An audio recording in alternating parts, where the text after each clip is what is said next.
મારા પતિ એક 15 વર્ષના છોકરાને ઘરે લઈને આવ્યા અને મને કહેવા લાગ્યા કે આ છોકરો અનાથ છે, એટલે હવે તે આપણા ઘરે નોકરી કરશે અને આપણે તેને પગાર પણ નહીં આપવો પડે. મારો પતિ ખૂબ જ કંજૂસ હતો અને તે મફતનું ગોતે રાખતો. તે છોકરો જોવામાં ખૂબ જ સુંદર હતો. મેં મારા પતિને પૂછ્યું કે આ તમને ક્યાંથી મળી ગયો? તો તે કહેવા લાગ્યો કે આ છોકરો મારા દોસ્તના ઘરે થોડા મહિનાથી કામ કરતો હતો, પણ મારો મિત્ર હવે બહાર વિદેશમાં જાય છે, એટલે તેણે મને આપી દીધો. આને આપણે ફક્ત જમવાનું આપવાનું છે અને જે કામ કહેશો તે કરશે. મેં મારા પતિને કહ્યું કે આપણા ઘરની અંદર ફક્ત 2 રૂમ છે, એમાંથી એકને આપણે બેઠક રૂમ બનાવ્યો છે અને બીજો આપણો બેડરૂમ છે, તો આ છોકરો ક્યાં રહેશે? મારા પતિ કહેવા લાગ્યા કે તેની ચિંતા કરવાની જરૂર નથી, આને ગમે ત્યાં ખાટલો આપી દે, તે સૂઈ જ રહેશે. મેં તેને સવારથી રસોડાના કામમાં લગાડી દીધો. તેણે ચૂપચાપ ઘણું બધું કામ કરી નાખ્યું અને આખા ઘરની સફાઈ પણ કરી નાખી. મેં તેને નાસ્તો આપ્યો તો તેણે ચૂપચાપ નાસ્તો કરી લીધો. મેં કહ્યું તું બોલતો કેમ નથી? તે કહેવા લાગ્યો કે હું તમારી સાથે શું વાત કરી શકું? મેં તેને પૂછ્યું તારા ઘરમાં કોઈ નથી? તો તેણે કહ્યું મને ખબર નથી. જ્યારે મારી આંખ ખુલી તો હું અનાથ હતો. હું 5 વર્ષનો હતો ત્યારે એક સાહેબ મને અનાથ આશ્રમથી એમ કહીને લઈ ગયા હતા કે તેને સંતાન નથી, એટલે તેને છોકરાની જરૂર છે. હું તેને સારી સ્કૂલમાં દાખલ કરાવીશ અને ભણાવીશ. પરંતુ તેણે મને 5 વર્ષની ઉંમરમાં જ પોતાના ઘરે કામે લગાડી દીધો. બજારમાંથી નાનો મોટો સામાન લાવવો અને વાસણ સાફ કરવા, એવા ઘણા બધા કામ તે મારી પાસે કરાવવા લાગ્યો. થોડા સમય પછી તે વૃદ્ધ માણસ ગુજરી ગયો તો તેની પત્નીએ મને ઘરેથી બહાર કાઢી મૂક્યો. મેં બીજા જ દિવસે ફરીથી નોકરનું કામ કરવા લાગ્યો, પરંતુ મને જેણે રાખ્યો તે ફક્ત મને 2 ટાઈમ જમવા સિવાય વધારે કાંઈ આપતા નહીં. હું મારું પેટ ભરવા માટે ઘરના બધા કામ કરું છું. તેની વાત સાંભળીને મને ખૂબ જ દુઃખ થયું. મેં કહ્યું તું ચિંતા ના કર, હું તને થોડા પૈસા પણ આપીશ. મારા દિલમાં તેના માટે દયા આવવા લાગી, પણ મને ક્યાં ખબર હતી કે આ દયા મને ખૂબ જ મોંઘી પડવાની છે. મારા પતિનું કામ એવું હતું કે તેને કામને લીધે ઘણા દિવસો સુધી બીજા શહેરમાં જવું પડતું. મારા પતિ જ્યારે કામના લીધે બહાર જતા તો 3-4 દિવસ પછી જ ઘરે આવતા. આ સમયમાં હું ઘરે એકલી રહેતી. મારા લગ્નને 5 વર્ષ થઈ ગયા, પરંતુ મારે કોઈ સંતાન નથી. મેં વિચાર્યું કે જો હું કોઈ અનાથ બાળક સાથે સારો વ્યવહાર કરીશ તો આ વાત ભગવાનને પસંદ આવશે અને તે મને સંતાન આપશે. પરંતુ આ મારી ભૂલ હતી. જ્યારે મારા પતિ કામ માટે બહાર ગયા તો ઘરમાં હું અને તે 15 વર્ષનો નોકર હતો.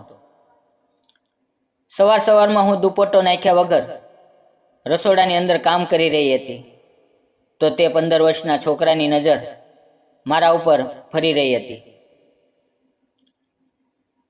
તે ક્યારેક મારા ચહેરાને જોતો તો ક્યારેક મારા શરીરને જોતો. પહેલા તો હું થોડી ડરી ગઈ. મેં મારો દુપટ્ટો લીધો અને મારા શરીર ઉપર ગોઠવી દીધો. કિચનમાંથી નીકળીને હું મારા રૂમમાં આવી ગઈ અને વિચારવા લાગી કે આ 15 વર્ષનું બાળક મને આમ કેમ જોતું હતું. મને લાગ્યું કે આ ફક્ત મારો વહેમ છે. આ નાદાન અને અણસમજુ બચ્ચા માટે મને શા માટે ખરાબ નજરથી જોવે? આ ઉંમરના છોકરા આવી છીછોરી હરકત કરે નહીં. થોડા સમય પછી હું મારા રૂમમાંથી બહાર નીકળી. મેં જોયું તો તે સફાઈ કરી રહ્યો હતો. હું સોફા પર બેસી ગઈ અને તેને જોવા લાગી. મને તેનામાં કોઈ બુરાઈ નજર આવી રહી ન હતી. રાત્રે ભોજન કર્યા પછી તે મને કહેવા લાગ્યો કે મેડમ, બહાર ખૂબ જ ઠંડી છે. જો તમને તકલીફ ના હોય તો હું અંદર સૂઈ જાઉં. તેની વાત સાંભળીને હું ચોંકી ગઈ અને તે કહી રહ્યો હતો કે મેડમ, હું જમીન પર પથારી કરીને સૂઈ જઈશ. બહાર મને ખૂબ જ ઠંડી લાગી રહી છે. મેં તેને મારા રૂમમાં સૂવાની રજા આપી. મેં તેના ચહેરા ઉપર આનંદના ભાવ જોયા. મારી હા સાંભળીને તે એકદમ ખુશ થઈ ગયો. તે પોતાની પથારી ઊંચકીને મારા રૂમમાં આવી ગયો. મને અંધારામાં સૂવાની આદત હતી. મેં સૂતા પહેલાં લાઇટ બંધ કરી દીધી અને ધીમે ધીમે હું નીંદરમાં જતી રહી. ખબર જ ન પડી કે સવાર ક્યારે થઈ અને જ્યારે મારી આંખ ખુલી તો મારું માથું ભારે થઈ ગયું હતું. એવું લાગતું હતું કે હું આજે ખૂબ જ વધારે સૂઈ રહ્યો. મેં ઘડિયાળમાં જોયું, સવારના 9 વાગી રહ્યા હતા. હું રોજ 8 વાગ્યે જાગતી. મને વોશરૂમમાંથી પાણીનો અવાજ આવી રહ્યો હતો. તે સ્નાન કરીને બહાર આવ્યો. હું મારો દુપટ્ટો સરખો કરીને ઊભી થવા ગઈ. મારા પેટની ચાદરને જોઈને મારા હોશ ઉડી ગયા, કારણ કે આજે મને બધું અજીબ લાગી રહ્યું હતું. જે હું મનમાં વિચારી રહી હતી તે મારા હોશ ઉડાવી રહ્યું હતું. મેં તેને કહ્યું, તું રાત્રે ક્યાં સૂઈ રહ્યો હતો? મારો સવાલ સાંભળીને તેના ચહેરાનો રંગ ઉડી ગયો. તે કહેવા લાગ્યો, મેડમ, હું નીચે જમીન પર સૂતો હતો. મેં કહ્યું, ઠીક છે. હું મારી પથારીમાંથી ઊભી થઈ તો મારી કમરમાં એક વિચિત્ર દુખાવો થતો હતો. મારું મન માનતું ન હતું કે હું પથારીમાંથી ઊભી થાવ. મેં તેને કહ્યું, મારી માટે ચા બનાવ. આજે મારી તબિયત સારી નથી લાગતી. તે કહેવા લાગ્યો, હા મેડમ, ક્યારેક ક્યારેક આવું કામ કરવાથી તબિયત ખરાબ થઈ જાય છે. હું વિચારવા લાગી કે મેં કયું કામ કર્યું કે મારી તબિયત ખરાબ થઈ ગઈ. થોડી વાર પછી તે મારી માટે ચા લઈને આવ્યો. આજે ચા મને થોડી કડવી લાગી, છતાં હું તેને પીવા લાગી અને ચા પીધી જ થોડી વાર પછી મને નીંદર આવવા લાગી અને હું ફરીથી સૂઈ ગઈ. જ્યારે હું જાગી તો સાંજના 7 વાગી રહ્યા હતા. હું બહાર આવી અને નોકરને કહેવા લાગી કે તે મને જગાડી કેમ નહીં?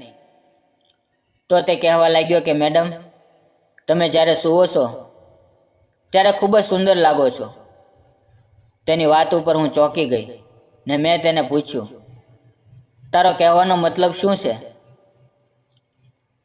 તો તે કહેવા લાગ્યો કે હું તમને કઈ રીતે જગાડી શકું. પછી અમે બંને રાત્રિનું ભોજન લીધું અને થોડી વાર પછી મને ફરીથી નીંદર આવવા લાગી. હું ગાઢ નીંદરમાં સૂઈ રહી હતી.